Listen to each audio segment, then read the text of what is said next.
So what I recall is the prosecutor who was prosecuting you, the lead prosecutor on your case, he called this other assistant DA, but she got on the witness stand.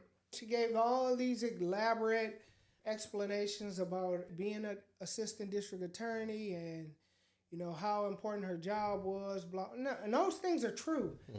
And then one of the things she did was when they asked about the meeting and you being asked to lie, she turned to the jury, looked directly at them and said, that didn't happen. So what did I do with that? During my closing argument, I got on the witness stand. You remember that? Turned to the jury. I got on the witness stand and I told the jury, I said, y'all heard the assistant district attorney. And I say, look, she speaks well. And I said, but remember, one of the things y'all were told, use your common sense. You know how to tell when somebody is telling you the truth or lying. Yeah. And I say, you know what gave it away? It's the last thing she did. When she turned and looked directly at y'all, that was it. Yeah.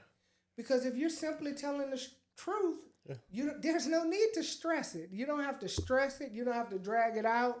You just let it flow like everything else.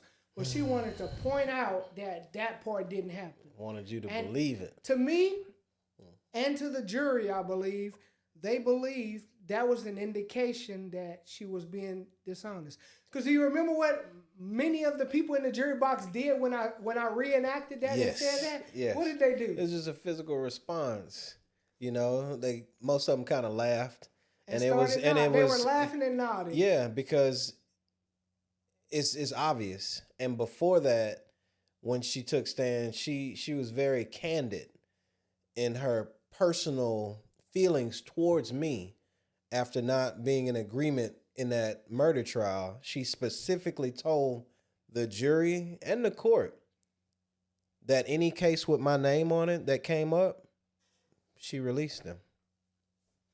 And this was felony court, not misdemeanor, not small things, felony court.